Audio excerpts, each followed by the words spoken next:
Hello everyone, welcome back to my channel. This is Anne. In this video, I'll be doing my official swatches of my 24-piece set Holbein Watercolors. Okay, so this is the original packaging of my 24-piece set Holbein Watercolors. It has 4 sections with 6 pieces of paints in each section. I feel like I may have squeezed out at least half or maybe just a tad under that amount from the paint tubes, and I feel like I could still get another half pan full with what's left. So these are the state of the Holbein paints after 8 days of drying. So the weather conditions at the time was, slightly rainy, hot and humid, and a little downcast. I find that the paints are still quite tacky after 8 days. Okay, so here's the state of Crimson Lake. As you can see, there's a bit of shrinkage on the sides especially, and you can see some space on the side as well. So next is Rose Madder. This one did have some shrinkage but did not have that well or gorge on the side. This is Vermilion Hue. This did have some significant shrinkage, but only on the sides. So you can see the spaces on there. And this is Jaune Brilliant No. 2. Pretty much the same as Vermilion Hue. Shrinkage on the sides as well. Here is Permanent Yellow Lemon. This one was drier than the rest of the paints. It did have shrinkage, and as you can see, there are dry marks. I don't know what to call them. So here is Permanent Yellow Deep. This is the only paint that had a significant crack in the middle, but I feel like it's only because that it wasn't able to shrink like like the other paints, the normal shrinkage, like only on the sides. Now here we have Yellow Ochre, just the same with the others, a little shrinkage on the sides.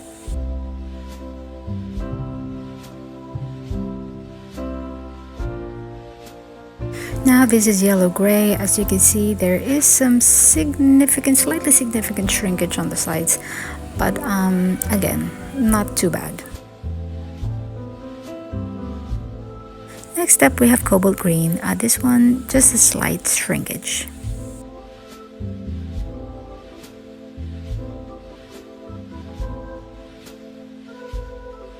Now here we have Permanent Green No. 1.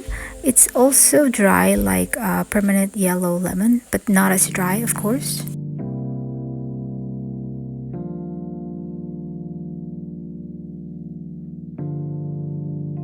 Now next up we have Permanent Green No. 2. This one didn't dry as aesthetically as the others.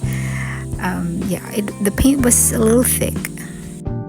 Like I mentioned earlier, the paints are still quite tacky, so they still transfer on my fingers. Okay, so this one is Tervet. Apparently this one, it looks pretty decent. Just a tiny bit of shrinkage, but no cracking or no spaces on the sides. And now here we have Chinese White. As you can see, some shrinkage on both sides right there.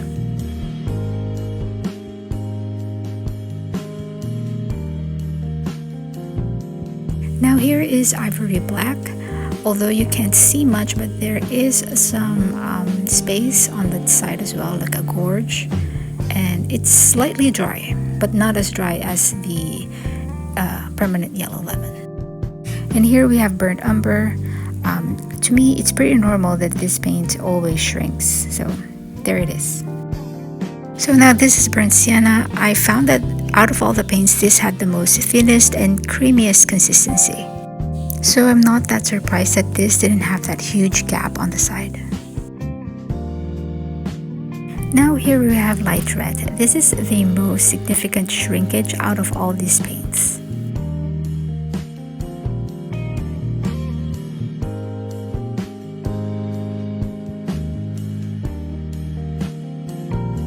Now next we have Mineral Violet, just a slight shrinkage.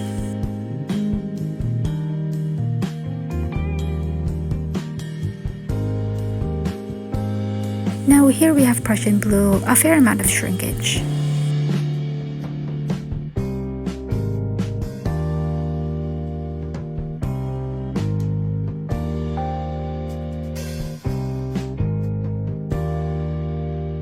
Now here we have Ultramarine Deep. This one, yeah, a bit of significant amount of shrinkage on the corners there. Now here's Cobalt Blue Hue, some shrinkage as well.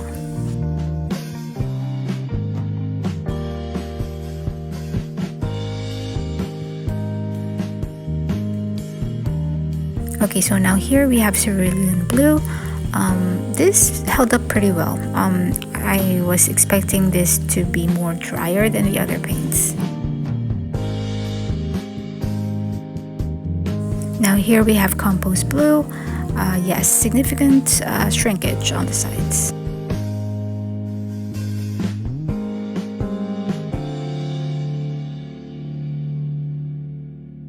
And now for the last color, this is Viridian Hue.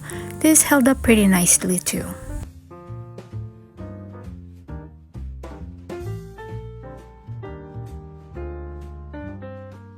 So I have to say that I'm quite pleased with how this paint dried, or not dried.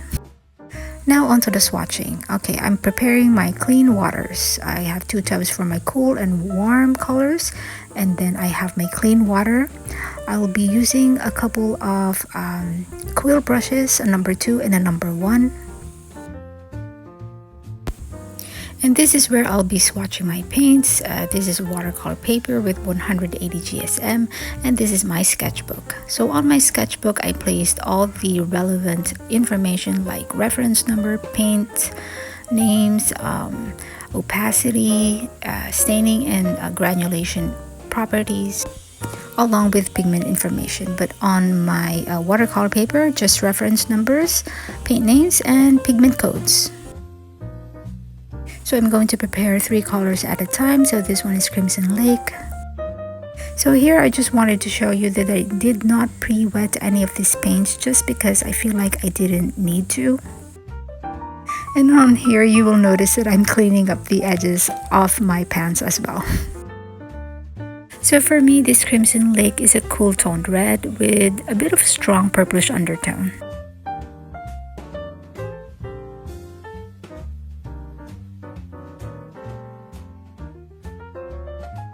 Now here we have Rose Madder. I feel like this is also cool toned, but this has more of a pinkish hue.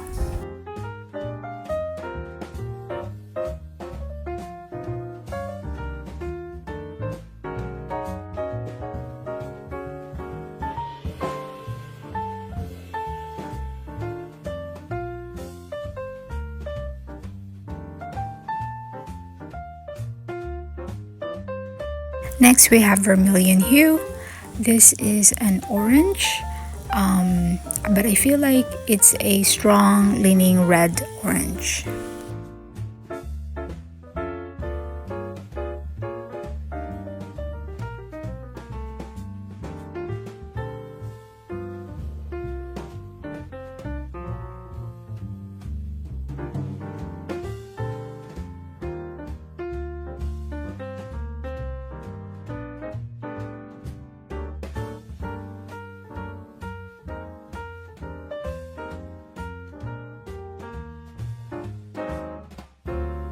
So now here we have Jaune Brilliant number 2.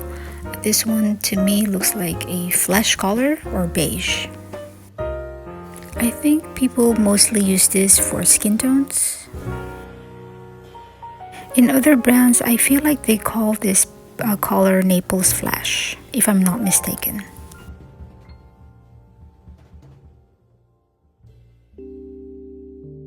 Now here we have Permanent Yellow Lemon.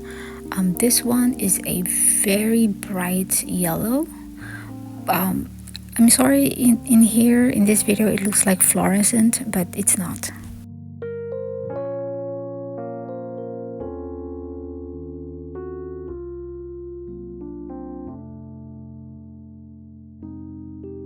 I know in here it looks a little bit neon-y, but in person it just looks like a basic yellow. Now here we have Permanent Yellow Deep. This is the warm yellow in this palette.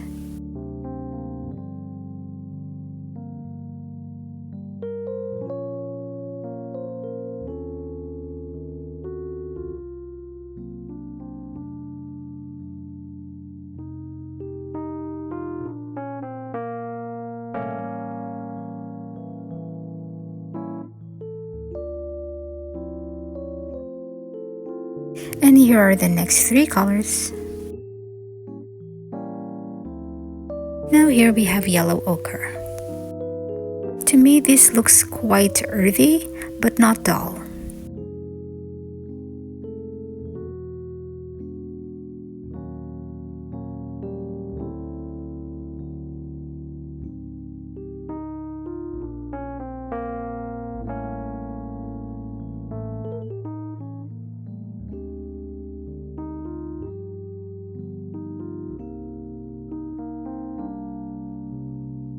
And now here we have Yellow Gray.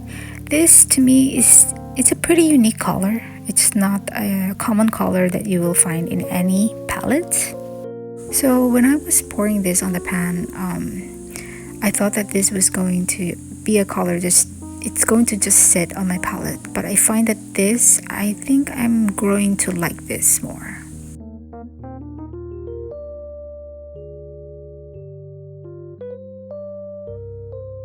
Now here we have Cobalt Green. This is a Series D color, just a recap. Oh, by the way, if you're interested to find out all the paint information about these paints, please check out my pan pouring video. In there, I've included all the relevant information like reference numbers along with their paint names, the opacity, pigment codes, stainability of the paints if paint has granulation, and also the light fastness.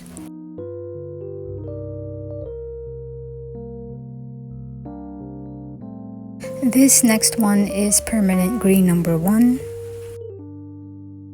So this to me looks like a nice yellow green or like a young leaf color.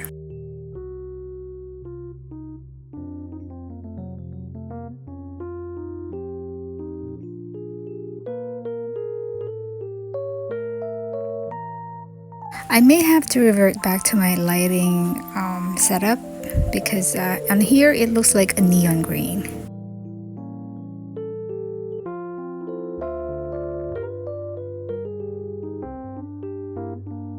Now here we have Permanent Green number 2. So personally for me, this looks like a nice neutral green color. I feel like this particular color green is quite useful, at least for me, because it doesn't look like a green crayon.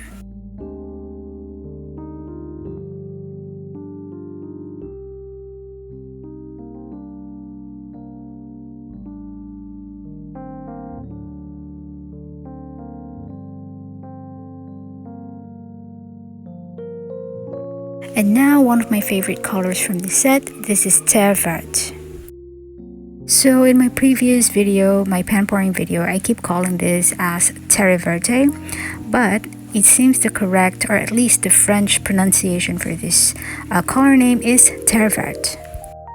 To me, this looks like a muted, deep, earthy green color, as is the name, Terre Verte, which is green earth. And here we have Viridian Hue. This is a typical phthalo green color, but not as garish, I think.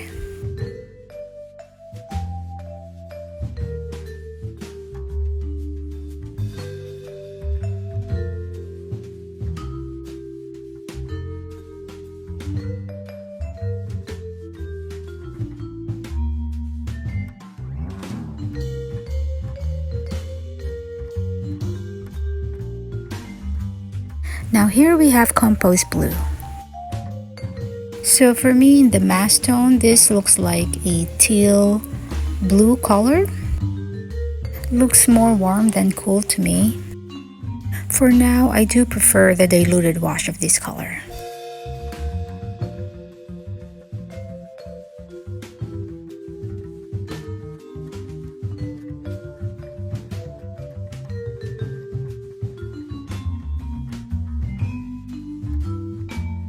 So here we now have Cerulean Blue, which is also a Series D paint like Cobalt Green.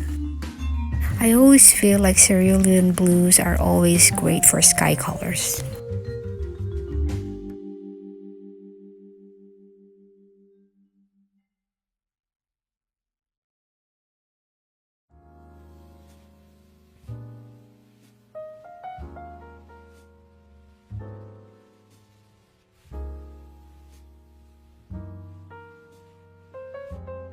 Next, we have Cobalt Blue Hue. So to me, I feel like that this would be the neutral blue color in this palette.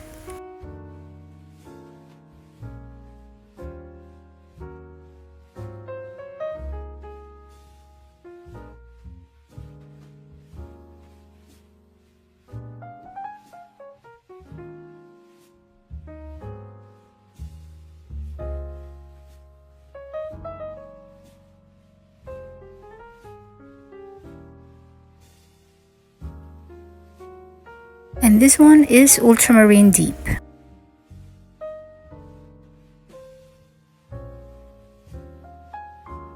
So this one for me is a very cool toned and deep ultramarine blue. I feel like this has very strong violet undertones.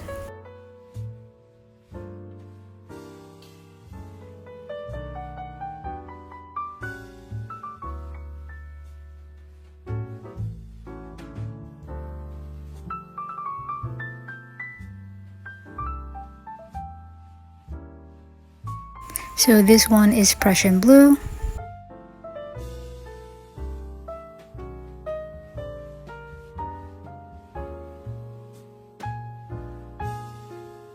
So a little curious that this, to me, is slightly lighter than my other Prussian Blues. And not as warm toned as well. I think I lost a footage somewhere here, but this next color is Mineral Violet. And now we have light red.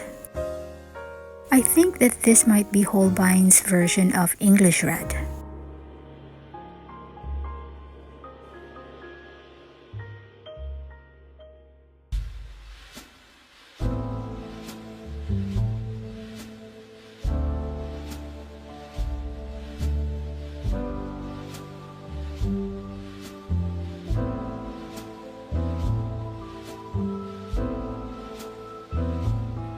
And now here we have Burnt Sienna. This I noticed that it is quite a strong color. So this Burnt Sienna is not as warm as I would have liked, but it's okay since the paint is quite smooth.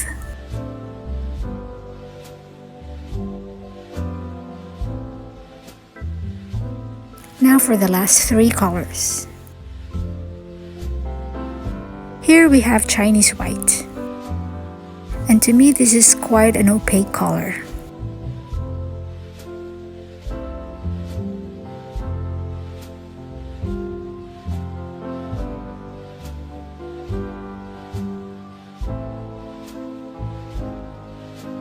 And now we have Burnt Umber. And this is a beautiful warm tone brown.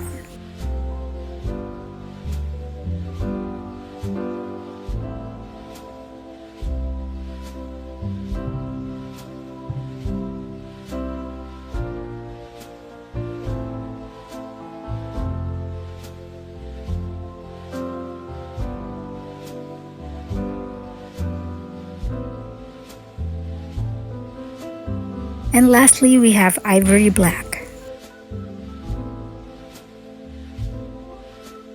So this is a semi-transparent black, and I think it might be nice to mix it with the Chinese white to make a gray.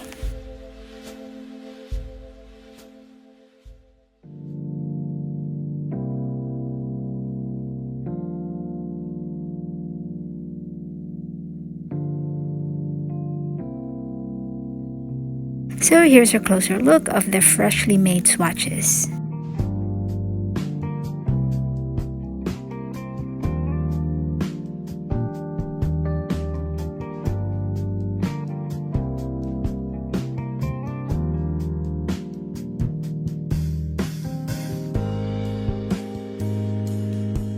Now I will be rearranging my paints to how I prefer them on my palette.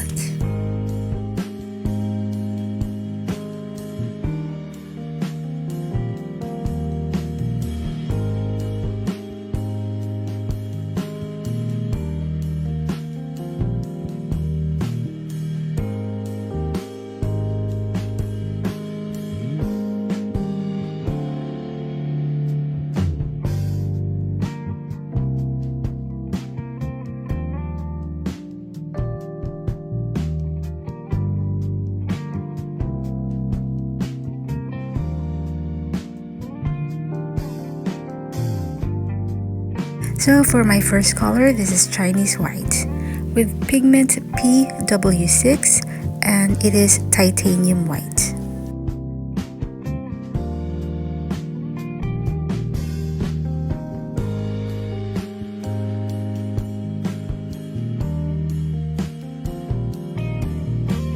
So for my second color, this is Jaune Brilliant No. 2 with pigments PO20 cadmium orange and PW6 titanium white.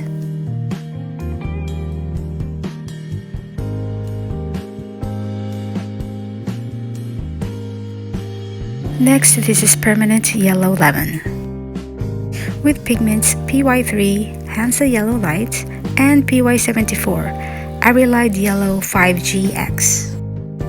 By the way, when I look up this pigment, I just look it up at Google and then I check the most commonly used name, or at least what's on artistpigments.org.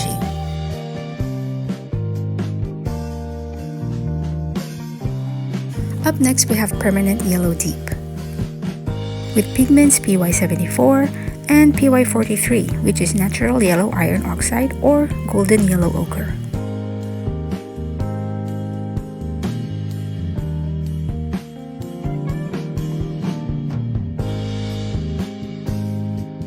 And here we have Vermilion Hue.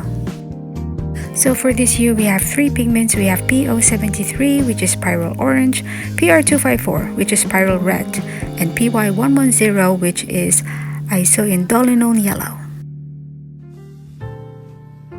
And here we have Rose Madder, a single pigment color, which is PR83, which is alizarin crimson. I wonder why they didn't just call this alizarin crimson.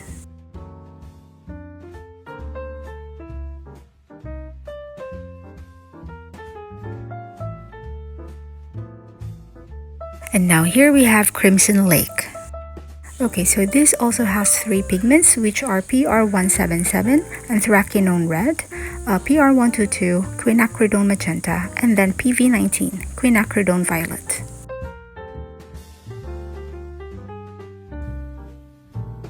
For my eighth color in this palette, this is Mineral Violet. Another three pigment color, this has PB29 Ultramarine, PR122 Quinacridone Magenta, and PBR25, which is Benzimidazolone Brown.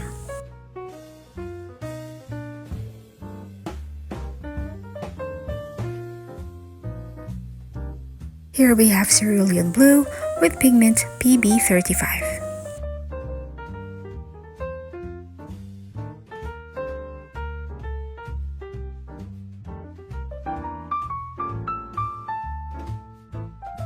Now here we have Compost Blue with pigments PB15, which is Phthalo Blue, and PW6 Titanium White. I'm curious to know which Phthalo Blue they used on this color.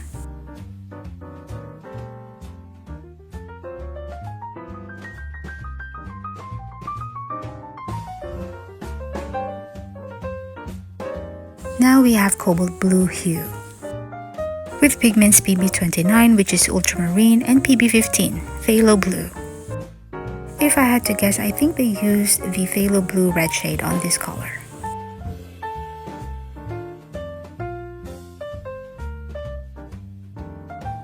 And this is Ultramarine Deep with pigment PB29.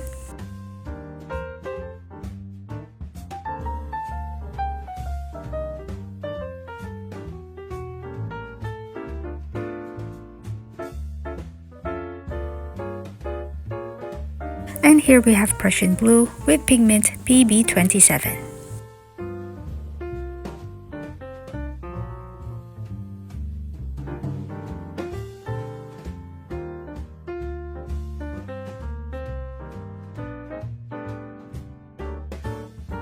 Now here we have Cobalt Green with 3 pigments, PG18 Viridian, PB28 Cobalt Blue, and PW6 Titanium White.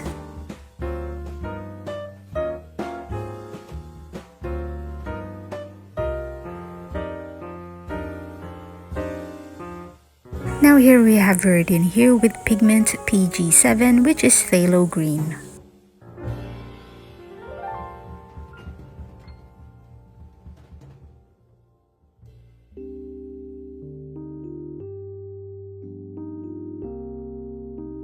Next, we have Permanent Green number 1 with colors PY3, Hansa Yellow Light, PY53, which is Nickel Antimony Titanium Yellow Rutile, and PG7, Phthalo Green. This is Permanent Green number 2 with color codes PY74, which is Arylide Yellow 5GX, and PY53 and PG7.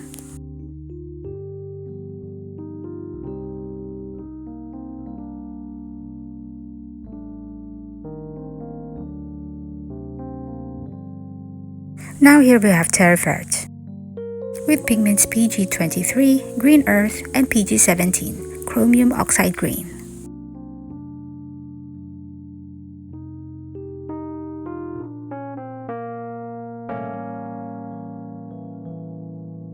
Next we have Yellow Gray with pigments PY42, Yellow Iron Oxide, PBK6, Carbon Black, and PW6, Titanium White.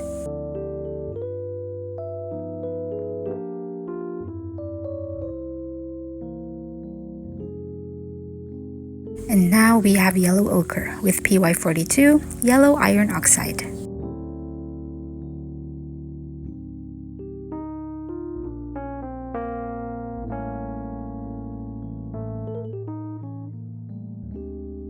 Here we have Light Red with pigment PR101, Synthetic Iron Oxide Red.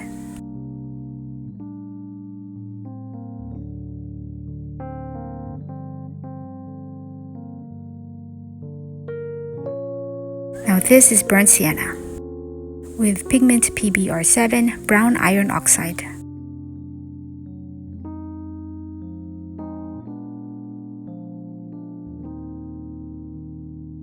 Here we have Burnt Umber with pigment PBR7.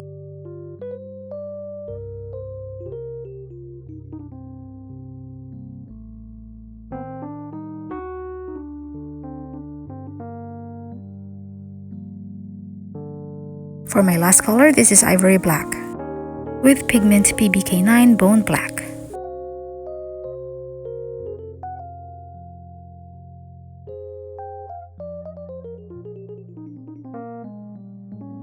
So here's a closer look of the freshly swatched paints.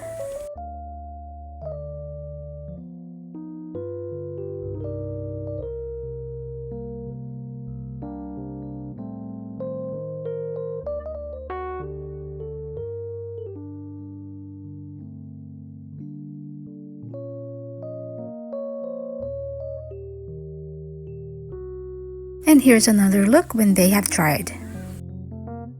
As I've noticed, there isn't much of a huge shift or change on the colors.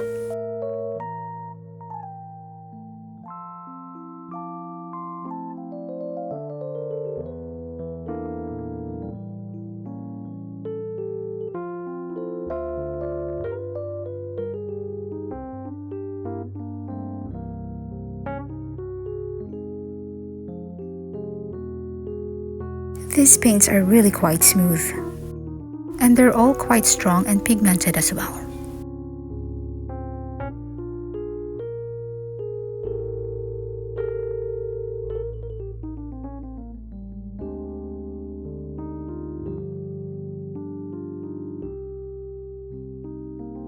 So I made this fresh swatch when I did my pan pouring video. So here I was comparing it to the recent swatches that I made. Again, not so much difference when using these paints dried or fresh from the tubes. Which for me it's a good thing because I personally prefer to have my tube paints in a pan dried.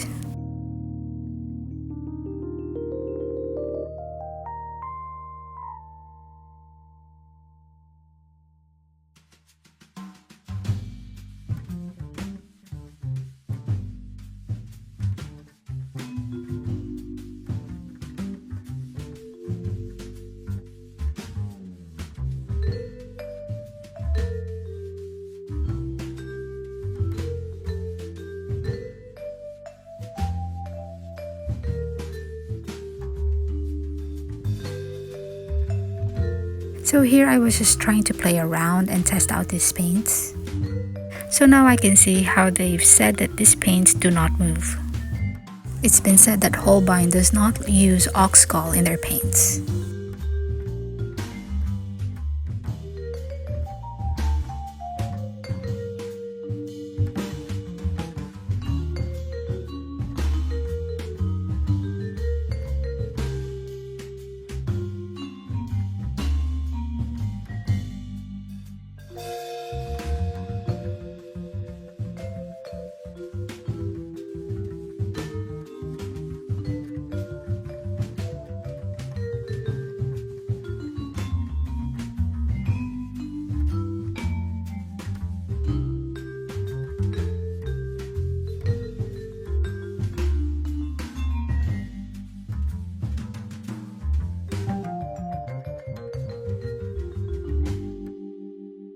Here I was doing a bit of color mixing just to check if the paints are going to get muddy.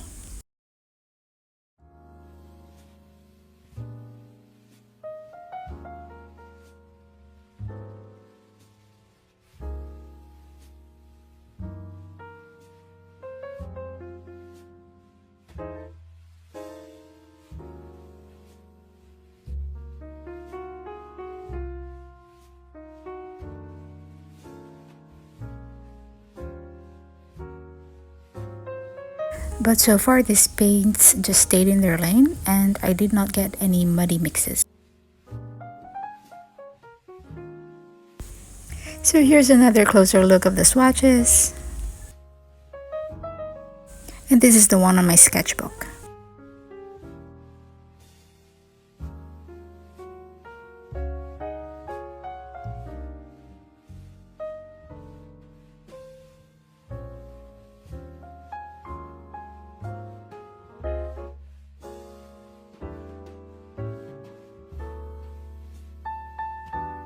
And here's another closer look of the swatches that I made on watercolor paper.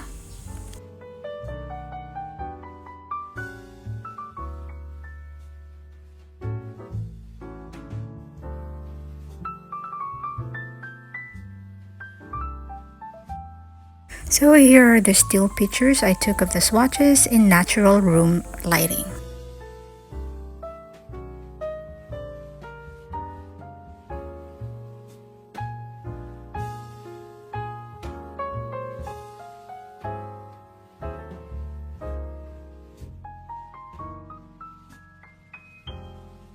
And I did a small painting after the swatching, and I think it went pretty well, but this was lazy painting, to be honest.